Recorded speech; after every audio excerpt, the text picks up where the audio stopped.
আসসালামু আলাইকুম প্রিয় ফুটবল ফ্যান্স, স্পোর্ট জগতের আরও একটি ভিডিওতে আপনাদেরকে স্বাগতম। সর্বশেষ মেজর লিগ সকারের শেষ ম্যাচে গত 11ই আগস্ট ওরল্যান্ডো সিটির বিপক্ষে মাঠে নেমেছিল মেসির ক্লাব ইন্টার মায়ামি। সেই ম্যাচটিতে অবশ্য মেসিকে ছাড়াই 4-1 গোলের ব্যবধানে হার নিয়ে মাঠ ছেড়েছিল মেসিবিহীন ইন্টার মায়ামি।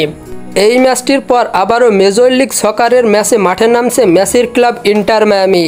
আজকে এই ভিডিওতে আলোচনা করব ইন্টার মায়ামির পরবর্তী ম্যাচ কাদের বিপক্ষে এবং কবে মুখোমুখি হবে তা নিয়ে। তাই জানতে হলে মূল ভিডিওটুকু না টেনে সম্পূর্ণই দেখতে থাকুন আপনারা। মেজর লিগ সকারে ইন্টার মায়ামি তাদের পরবর্তী ম্যাচ খেলতে আবারও আগামীকাল মাঠে নামছে এলএ গ্যালাক্সির বিপক্ষে। বর্তমানে মেজর লিগ সকারের পয়েন্ট টেবিলে 24 ম্যাচ খেলে 42 পয়েন্ট নিয়ে পয়েন্ট টেবিলের পঞ্চম স্থানে রয়েছে মায়ামি। অন্যদিকে 25 ম্যাচে 16 পয়েন্ট নিয়ে পয়েন্ট টেবিলের 15তম স্থানে রয়েছে এলএ গ্যালাক্সি। এলএ গ্যালাক্সি বনাম ইন্টার মায়ামি শেষবার মুখোমুখি হয়েছিল 2024 সালের ফেব্রুয়ারিতে।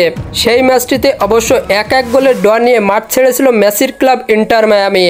ইন্টার মায়ামি বনাম এলএ গ্যালাক্সির মধ্যকার ম্যাচটি অনুষ্ঠিত হবে বাংলাদেশ সময় অনুযায়ী আগামীকাল ভোর 5:30 এবং এই ম্যাচটি অনুষ্ঠিত হবে মায়ামির হোম গ্রাউন্ড চেজ স্টেডিয়ামে।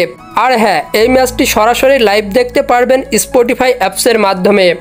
আর হ্যাঁ, ফুটবলের সকল আপকামিং ম্যাচ শিডিউলের সকল নিউজ এবং আপডেটস পেতে আমার চ্যানেলটি সাবস্ক্রাইব করে পাশেই থাকবেন। ধন্যবাদ সবাইকে।